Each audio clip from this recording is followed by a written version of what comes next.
सफला एकादशी, अर्थात माना जाए तो पुष महीने की परम पावन एकादशी सफला एकादशी, अर्थात जिसके जीवन में अगर उसे कार्य करने के पश्चात भी सफलता नहीं मिल रही है, निरंतर वो असफल होता जा रहा है, तो ऐसा व्यक्ति यदि सफला एकादशी का व्रत नियम पूर्वक करता है तो उसके जीवन में सफलता उसके कदमों को चूमती। क्योंकि कहा जाता है ना कि एक राज्य था, उसके राजा थे महिष्मती जी, इनके 5 पुत्र थे। इनमें जो सबसे बड़ा पुत्र था वो बड़ा ही दम्भी था, अर्थात पापों में लिप्त रहता था, गलत कार्य करता था, इसलिए उन्होंने इसे अपने राज्य से बाहर निकाल दिया था। तो उसी लुम्भक ने जाने अनजाने में इस व्रत को किया था और व्रत के प्रभाव से उसे पुनः अपना राज्य और पुत्र की प्राप्ति हुई थी। इसलिए जीवन में अगर असफलताएं आपको घेर करके बैठी हैं तो महाराज इस एकादशी को अवश्य करिएगा, चूकिएगा नहीं।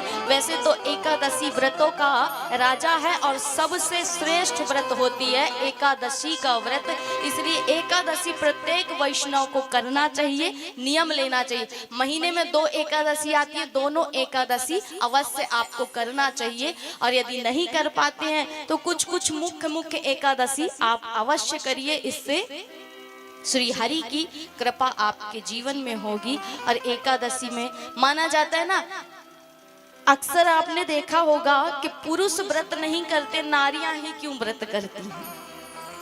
आपको पता है इसका कारण कि पुरुष कभी व्रत नहीं करते हैं, नारियां ही व्रत करती। पुरुष बहुत कम ऐसे मिलेंगे जो व्रत करते, नारियां ही व्रत करती है।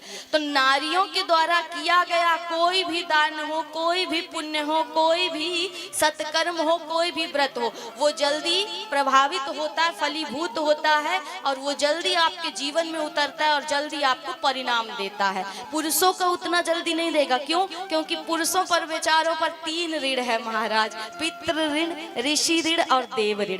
तो ये जितना व्रत करेंगे सारा का सारा वहीं चला जाएगा, इसलिए घर में लगेगा ही नहीं। इसलिए नारियों पर कोई भी ऋण नहीं है। तो नारी जब व्रत करती है तो नारी के व्रत करने से उसके सौभाग्य, उसके घर में समृद्धि आती है, उसकी आर्थिक जितनी प्रकार की स्थिति खराब हो सब सुधर जाती। इसलिए पुरुष करें ना करें पर नारियां बेचारी जरूर करें। प्रत्येक एकादशी करिए, कोई व्रत करिए या ना करिए, पर एकादशी का नियम अवश्य लीजिए। नियम कैसा है? बोले 10वीं को चावल का परित्याग कर देना है, रोटी पूड़ी पा करके रह जाइए 10वीं को, और उसके बाद एकादशी को आप कर सकते हैं तो निर्जला व्रत करिए, नहीं कर सकते हैं तो आप 2 बार भी पा सकते हैं, नहीं पा सकते 2 बार अगर व्रत करने की क्षमता है आपके अंदर तो 1 बार सायंकालीन फलाहार लेकर के आप व्रत करिए।